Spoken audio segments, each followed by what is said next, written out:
Whether you are pro-jab or anti-jab, today's episode is going to feature a fascinating story about resilience and determination. We're talking to Tori Jensen. Tori Jensen is a veteran nurse and dietitian from Southern California, and she was terminated for her decision about the jab. And we're excited to talk to her, so thank you so much, Tori. Stay tuned.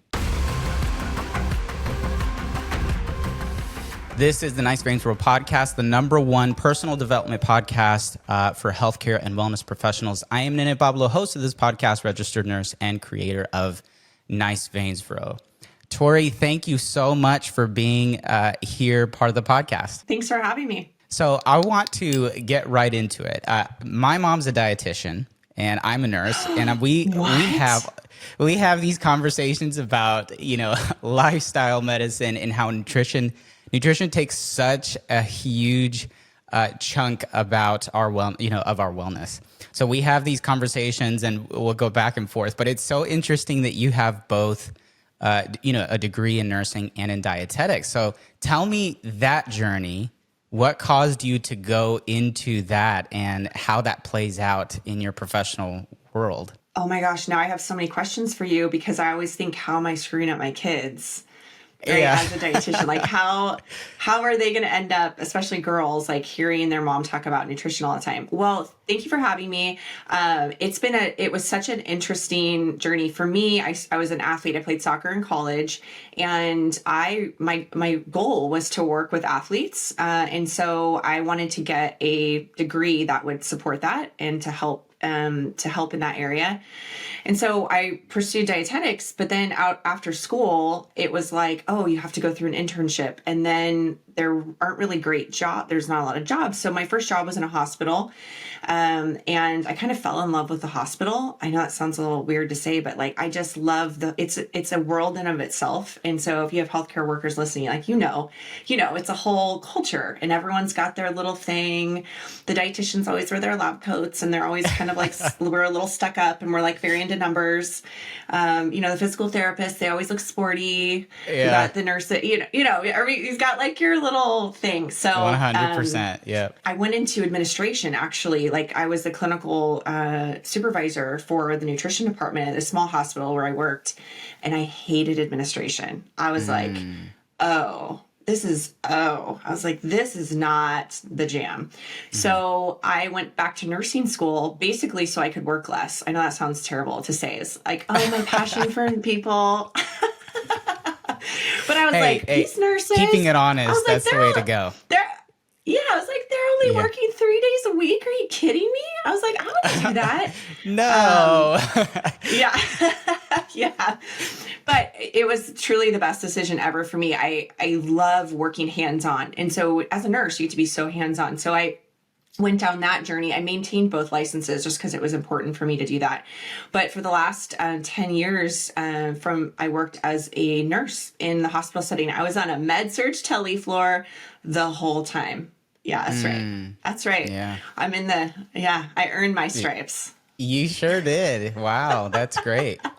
That's awesome. So you have like this bedrock of nutrition, of dietetics. And how long did you do that before you went back to school again? Did you mention that? I went back to school after 4 years of being a dietitian. Okay, so you got 4 years in the professional setting as a dietitian, and you go back into nursing school. And I love that combination. That's why I had to ask you about that, because so often when you just go into nursing, or even if you just go into medicine, a lot of time the dietetics or the nutrition aspect of health, like you take one nutrition class, you know what I mean? Like you don't really dive deep into it and understand how much of an impact it has on your life and your wellness in general. And so, so I just had to ask you about that. But I want to go into your life now at Kaiser Permanente. Tell me about Kaiser. Tell me about the atmosphere there when you worked there and how long. Talk to me about that. Okay, so I was with a smaller hospital in San Diego called Scripps for a while, and before I went to Kaiser pays the best. I mean, that's the only reason I left. Like you take a hard job and you're like, wait a second, I can make $20 more an hour over there doing the same super hard job. I was like, what am I what am I doing?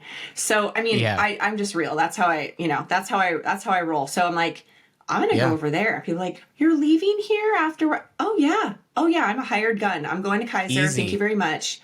Yeah. Easy. No brainer. It's going to be the same mess of problems over there. I have to say though, I really enjoyed working for Kaiser the years that I did.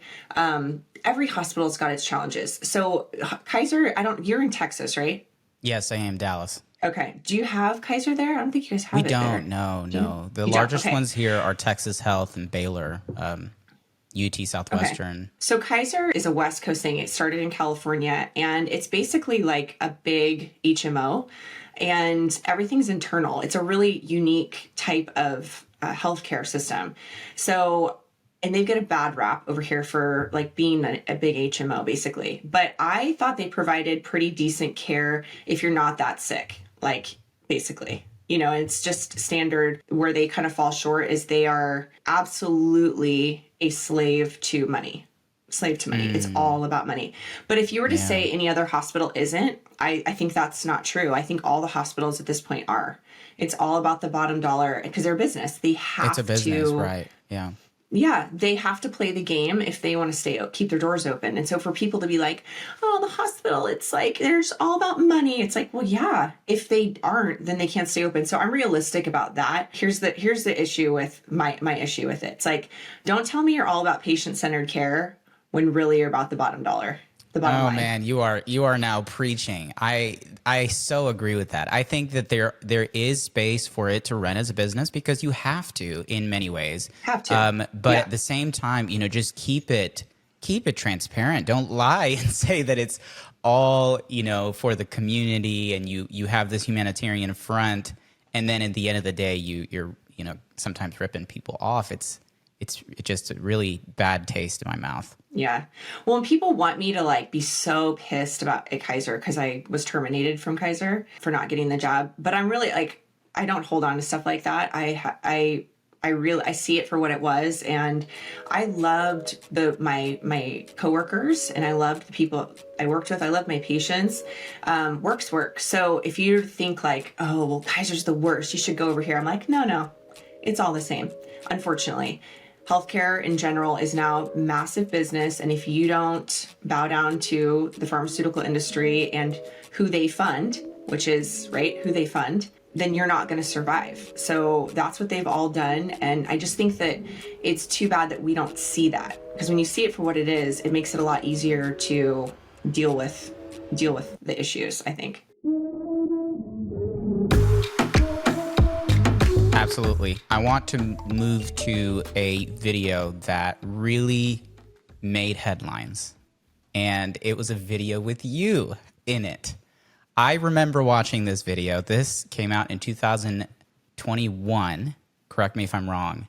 I'm going to show it to our viewers. Yeah. I'm going to show it to our viewers, and then we'll talk about it. I am being escorted out of Kaiser Permanente Hospital for my religious beliefs because I don't want to get the jab. And I asked all day for someone to explain to me why my sincerely held religious beliefs are not good enough for Kaiser. And no one was able to do that for me. Bye. So now they're escorting me out because I wanted an answer, and I'm not leaving without an answer. And I have some nurses here who are standing with me in solidarity, and I appreciate that. And I just want all of you to count the cost. All I want to do is work. Since the beginning, I've been a coach since the beginning, when we didn't know what was going on, when we didn't know what kind of rooms we were walking into. But that's what we do. We're nurses. I'll keep doing that, just somewhere else. But I want you all to think about what matters to you, because this matters to me. Freedom matters to me, because when it's a slippery slope when you start taking away freedoms. Slippery slope. I'm on the 7th floor. Are you good to walk the stairs? Hey. For me, I didn't want to do that, and I'm taking a stand because I know that this is not the end, because there'll just be one other thing. Here we go. Floor 1. It's a sad day. I don't know what kind of pandemic it is if they're firing nurses who are willing to work. I don't know. Doesn't make sense to me.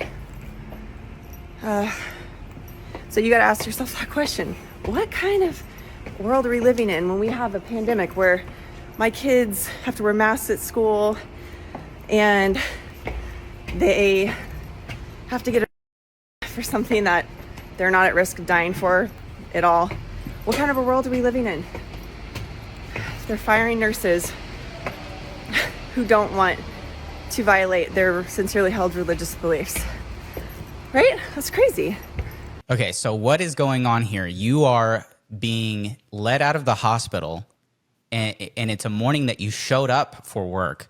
Tell me the stuff that led up to that moment. What is going on? You're being terminated for not wanting to, or putting, I think it's administrative leave is what you said in the video.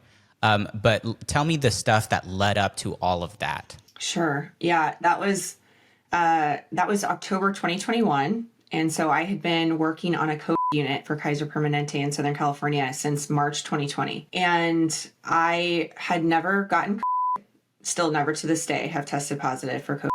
Just thought that that's important for later. So when we were asked to get the job, I was like, I don't think I need this. I don't know. I prayed about it. I was like, no, this isn't for me. My God-given immune system is just fine for this, since I've been working in this environment for months now and feel great. And I don't feel scared and I'm not worried about the situation. Fast forward to August 2021, when in California, you had to write a religious exemption to avoid losing your job. So, or a medical, right? So I was like, well, I prayed about this. I feel like I have God's discernment on this situation and I'm good. Like, I'm just going to write my religious exemption and submit it, and that'll be the end of it. And I'll just be testing twice a week until the end of time, probably. Like, that's kind of how I felt, because that was the requirement. But it was heated, right? Like, the tensions were rising, because before, like in November, October of 2020, when we were healthcare providers and they offered it to us, right?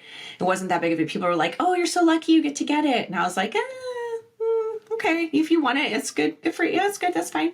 You know, fast forward to when everyone started to get it and you started to see how polarizing it was. You either were getting it or you weren't. You were either helping the community or you were killing grandma. Like, it was like very polarizing, right? Tensions are high and people know, and I'm very outspoken. I'm like, I'm unapologetic about my faith. In the hospital setting, I'm like, don't be discriminating against patients for not having the jab, because that was absolutely happening. So I'm like, I'm not quiet about it. I have no problems being an advocate for people, for patients, for other people who don't feel confident in the reasons why they don't want to get it, right?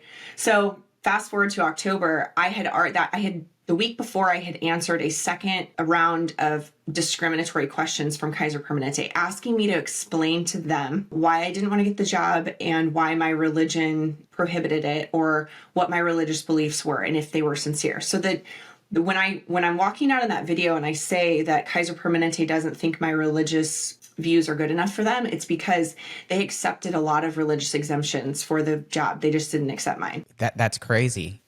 When I was watching the video, I thought it was that they were just not accepting any of them. But you're saying that they were accepting them. They just didn't.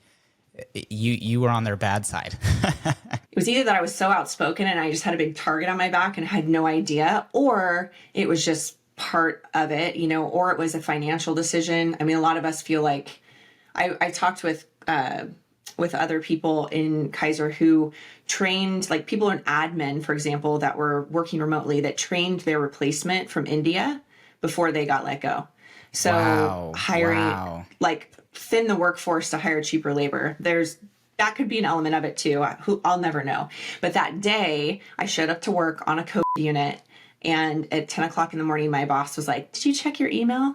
And that's really funny for any nurses listening, because, at 10 o'clock in the morning on a tele unit, you're not checking your email. You're like not even done with med pass yet. You're just like putting out fires still. I was like, I didn't check my email. What kind of question is that? So tell me what you wrote on because you filled out a religious exemption.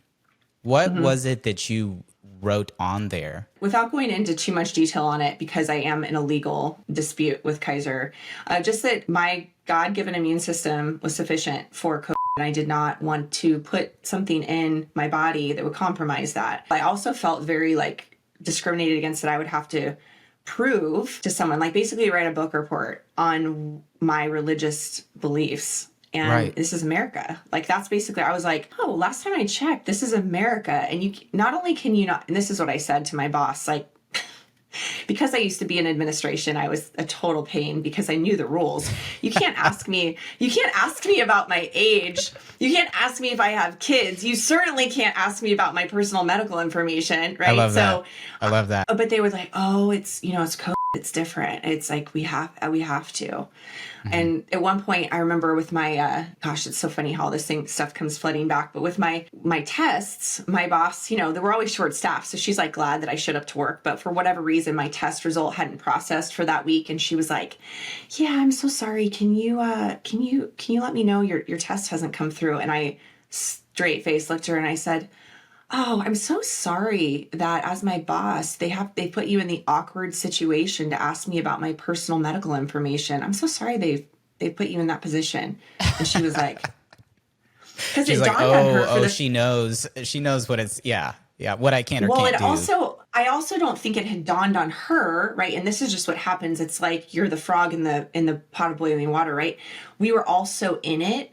It hadn't dawned on her what she was doing. Oh, oh, you're right. Like the stark contrast to what we normally are allowed to do versus what with it's COVID, you have to, like all of the lines that just got completely erased, we're like, oh no, we're just violating your rights now. It's because of COVID. Sorry, you just have no rights. What? Tell me that morning, what happens? They're talking to you. They say, did you check your email?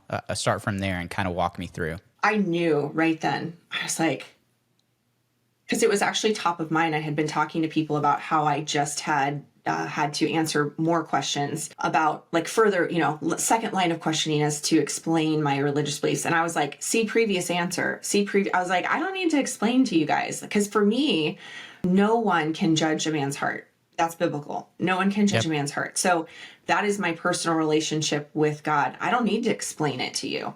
King Nebuchadnezzar, I don't need to explain to you why I'm not bowing down to the golden idol. I don't need to explain that to you. That's between me and God. That was where I was coming from. I flipped out for a second. I was like, oh, I cannot believe this is happening. I checked my email. I flipped out. I mean, I run a little on the aggressive side anyway, but the Lord has really sanctified me in that way.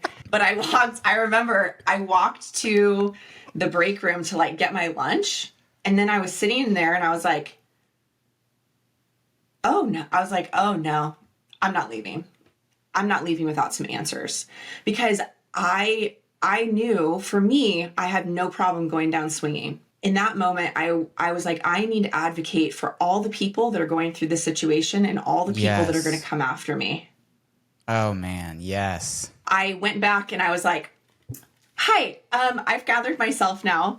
I would like to speak with someone from HR. And my boss was amazing. She's a woman of God. And she was like, absolutely, let's call them. And I call them and can't talk to anyone. Oh, can I get some answers? No, you're just going to have to follow up with HR. I'm like, you are HR. I'm following up with you. I'm following up, yeah. Oh, no, ma'am, you're going to have to. I was like, I don't think you understand who you're talking to. Like, I'm not going to you're going to have to follow up with HR for an answer, because I know I'm going to go home and become a number. That's what it is.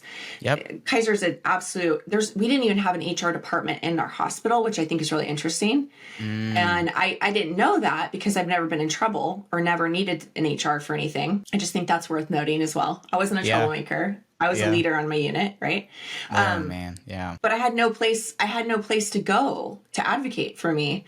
So I just staged a sit-in and I called HR, and then I like my local HR, and I told them my issues, and they're like, oh, you're going to have to call national HR. So I called national HR, and they're like, oh no. And these people on the other end, the right hand doesn't know what the left hand's doing. And so they have no idea what's really going on. And so they were like, oh, please hold, and I was like, oh, can I speak with the manager?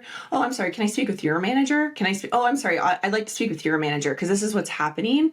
Did you know that you are playing God with my life? I would like to speak with the person who made the judgment about my relationship with Jesus, I would like to speak with that person, because maybe they actually don't understand. Maybe I wasn't clear. Maybe I didn't articulate myself well. Whatever it is, I would like to speak with that person, and I'll wait. Wow. Wow. And I never got an answer. What would you say to people who are watching this and going, okay, I see where you're coming from, but you made such a big deal about something, and it's not that serious, right? What would you say to people who have that mindset? Just either, just take the vaccine. It's not that big of a deal. I would say to them that I care more about what God thinks than I care about what you think, or about what my hospital thinks. Because when God's like, hey, no, this isn't for you, I'm like, oh, okay. I don't need to understand why, and I don't need to write you a book report on why either. It's just, that's it for me. And I would also say like, my health really matters to me. It really does, because my body is a temple of God, right? I don't take any medication. I barely take any vitamins.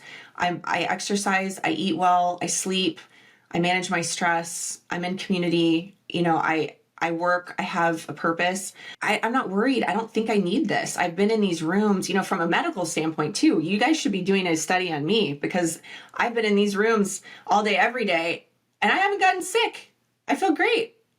So the appropriate question really should have been, instead of why aren't you taking this, it should have been, why haven't you gotten COVID yet? Right. Yeah. What are you doing for yourself? In fact, you are a valuable asset, because if you are not getting sick, if you are leading a healthy life while being in the presence of these, these patients who are highly contagious, how is it that you are? And instead, they put a silence on that because it doesn't go with the main initiative. It's kind of scary when you think of it it's a small thing when you isolate it, but when you realize the precedent that it causes, it's a scary thing.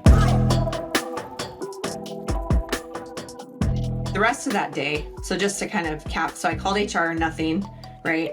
Then they were like, Houston, we have a problem on the 6th floor. So this, like, our CNO, our nurse executive, who I've never met before, came up and paid me a personal visit. I was like, you don't want to do this. And I was like, no, you don't want to do this.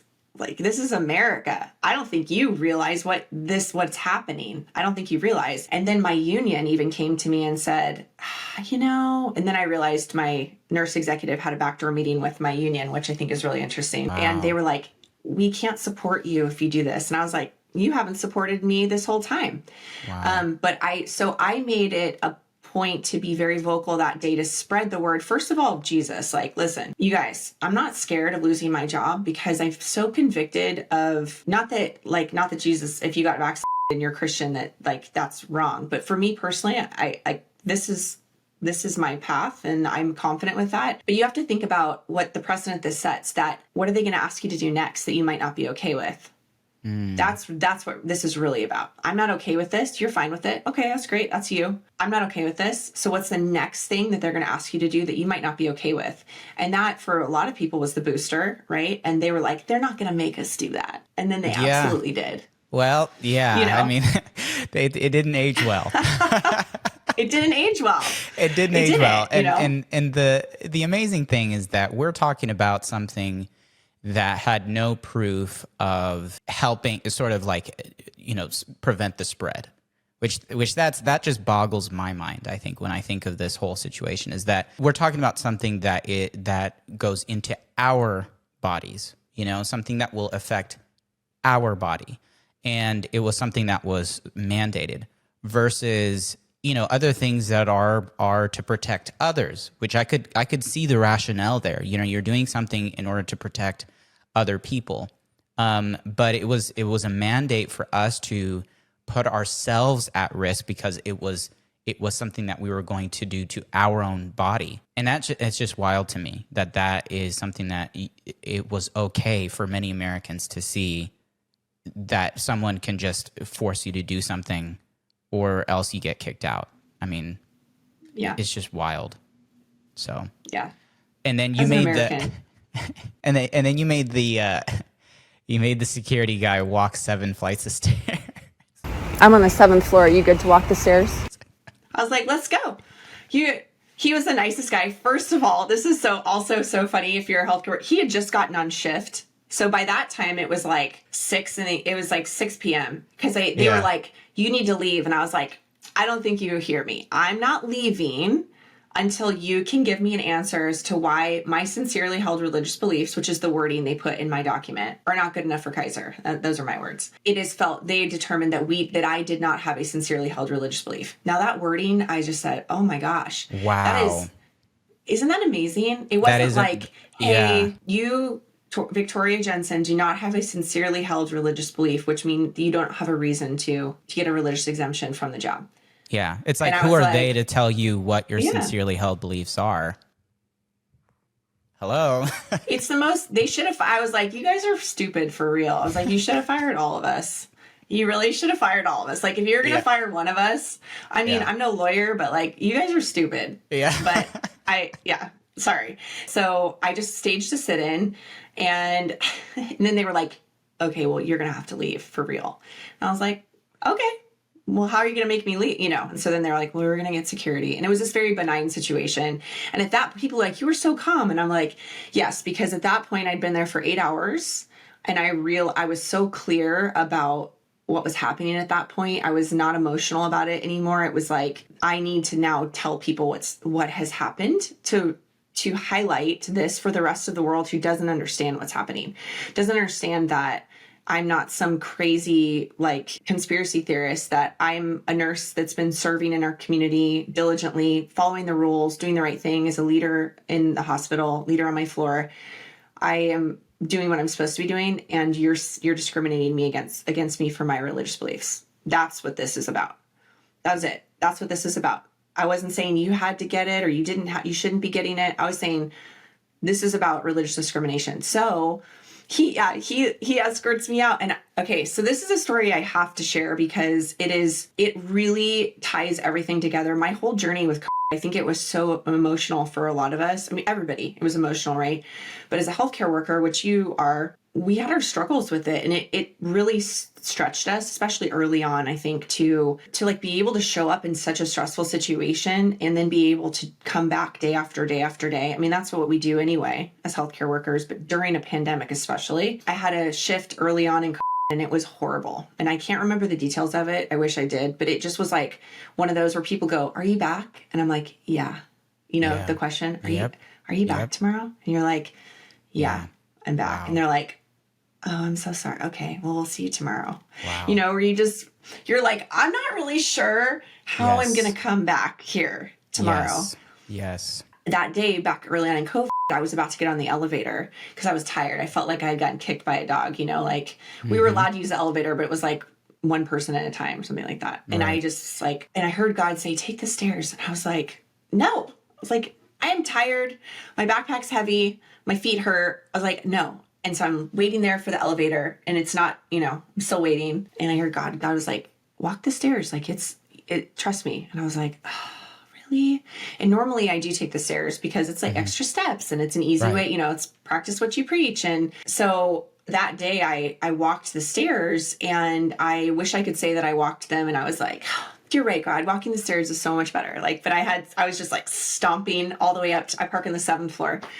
Because that's where staff is supposed to park, but that's also so I don't forget where my car is. That's another reason I do that. So I'm walking up there and I get to the top though, and I'm overwhelmed by God's love and protection and by how much he saw me. He's like, "I see you." He's like, "I see what you're struggling with." He goes, "But I just want you to know that you need to walk the stairs every day after your shift to remind you that this place cannot break you." Oh my. Because, the last thing you want to do after a hard shift is like do something hard again. And I just said, oh, he's so good to us. So I did. I walked the stairs every day after that, no matter what, as like building my monument, to God, to remember that really hard time that he's going to see us through this. He's going to see us through. He's like, I am Lord over COVID. I am Lord over this hospital. I am Lord over any of the struggles you're going through in your life right now, I'm Lord over all of it, and I've won this battle. So you just need to show up. And so I was like, we're taking the stairs. How cool is that? Taking the stairs burns steam and relieves stress. Kaiser Permanente. Hey, that's a view. 7 flights. That's right. I follow the rules. I park on top. That's the kind of nurse I am. How cool and meaningful is that? It's not just, that's what the thing is, when people see it, they see, you know, and she took the stairs too, which she was like making a big deal about it. Like, I'm going through the stairs and kind of being more hard-headed than you needed to be. That's maybe what people think, but it was meaningful to you because it was God saying, this is not going to break you.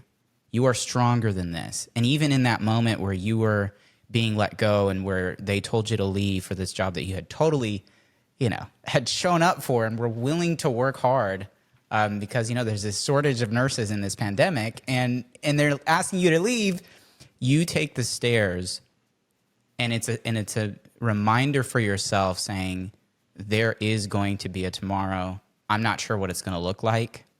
Yeah. But there is something more that God has for me. And I think that's a strong testament to anyone watching, that God is in your corner. When you choose to put him first, he's in your corner. Absolutely. And you really don't know what that looks like. Yeah. And a lot of times it doesn't make sense. Yeah. And that's going out on that limb. Yeah. It's such a great story and so good to talk to you. I just want to let you know that it's so reassuring to me, my wife as well, when we see someone like you. We have no clue who you are, and you're making a stand on something that you are convicted about. It's inspiring. It's very inspiring, because a lot of times when you feel like you're the only one who feels a certain way, or you have a conviction, you feel alone, you know? And so I just want to say that your decision that day was something that went all over to touch people's lives everywhere. And so, and I'm telling you, I remember watching that and going, wow, if there were more people like that, am I someone like that who's willing to take a stand for what I'm convicted about, and not to look ridiculous about, oh, this is what God has told me. This is what I'm convicted about, you know, because it's not like this world is going to get any easier. So, no. You know, are we willing to take a stand? So I just want to thank you for that. So tell me about what you decided to do after that whole debacle, and how you decided, I'm going to start a new business. Thank you. Yeah. Well, I laid on the ground figuratively, I would say, for a while. And then, you know, for about 5 minutes, and God was like, get up, get up. And I'm like, oh yeah. Okay. Yeah. So what are we, okay. So yes, a door got slammed in my face, but he's like, I got a lot of stuff for you to do. He's like, you are, you know, he's like, you're educated, you're motivated. He's like, let's go. What are we going to do? How are we going to take your gifts? The question I asked myself was like, how can I package my gifts to help other people and to spread the word of God? And I'm like, okay, well, I think I can help women, Christian women in particular. I don't limit myself to that, but my mindset stuff that I do with weight loss is all faith-based. So I have a weight loss company, weight loss program for women, where I teach them how to fuel their body so that they can lose the weight for good. And because we've really overcomplicated the whole thing of how to take care of our body. And I don't think that that's what God wants for us. And there's a lot of confusion about how to eat and how to exercise. And we're not being good stewards of the body that God's given us. But it's not your fault. If you're listening to this and you're struggling with weight loss, it's like because you weren't taught. And that's the problem with, I think, healthcare in general, is just that it's all about the problem instead of prevention. And so I really am teaching women how to take care of their bodies so that their bodies start functioning well for them. So weight loss, but really hormone balance, fixing your metabolism, managing stress, getting better sleep. And it's amazing how that if you're struggling with weight loss also, and you fix some of those things, how the weight just comes off. So that God really wants to give you freedom in this area of your life, because it feels so hopeless for so many of us. But getting healthy is a spiritual battle. And once you see it that way, it's hard to unsee it. Because if your body is broken, then your mind follows, and the enemy knows that. And so when you take care of your physical body, then your mind is fortified. That is so good. That is so good. How amazing is that, where there's a connection between our physical body, our mental health, our spiritual health, and it's all interconnected. And I think it's a design by God. But yeah, so how can people get a hold of you if they want to know more about Tori Jensen and this amazing program? Absolutely. So yes, you can go to my website, it's torijensen.org, or you can follow me on Instagram at the Tori Jensen, Tori. And I give lots of free information on weight loss tips, nutrition, hormone balance, easy recipes, easy workouts, and really just want to encourage you to be hopeful about the process, because I think so many of us just feel hopeless. But there is hope, and no matter what age you are, you can start feeling some freedom in this area of your life as well. That's amazing. Thank you so much, Tori. And I am very grateful for what you've done for yourself, and also for the many people that you're helping now with this preventative approach, which I think is huge, especially in the face of how healthcare has often handled, our wellness as a whole. So thank you so much for that. Praise God for you and for the stand that you took for him. Praise God for your family, your husband, and your kids. And thanks for being on the podcast. You guys check her out on Instagram and on her website. I will put that information in the show notes. Thank you so much for sharing your story. And I'm so thankful that you came on the podcast to talk about it. Guys, this I think is a huge testament of the strength that God gives us when we put him first. To be able to say, I will put you first. I trust you no matter where my career, my life is going. And so I think in healthcare, sometimes it gets a little bit weird to talk about God and spiritual things, because we're so focused on the science, and we forget that God is the God of the science. God is the one who provides, who creates, and fulfills those promises. And so I just want to encourage you, if you are in a dark place where you don't know where that purpose is within healthcare, be encouraged and know that, just like Tori's story, he has a place for you specifically. So continue to put him first in your career. And thank you so much for watching. If this benefited you, please share it with someone. Send it or post it on your social media pages. If you're watching on YouTube, please like and subscribe. Comment below what your favorite part of Tori's testimony is.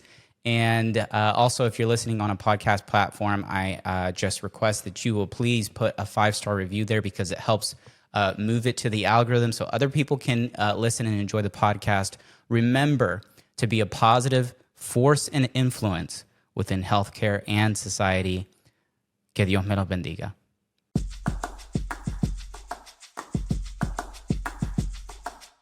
When I would listen to podcasts before I became a podcaster myself, I didn't realize how much leaving a 5-star review helped. And so now on this side, I just want you to know that it really does mean a whole lot when people review and share the content. So if you enjoyed it, please share it with somebody and leave a 5-star review on whichever platform you use, Spotify, Apple Podcasts, etc. And if you're interested, you can also find us on social media at Nice Veins Bro, or shop online at niceveinsbro.com. My personal stuff you can find under NENEPABLO, which is spelled NENEPABLO. I spend most of my time on YouTube making vlogs and videos, and on Instagram. So I would love to connect with you. And remember, be a positive force and influence within healthcare and society. It's all about God, wellness, and purpose here. Thank you for listening.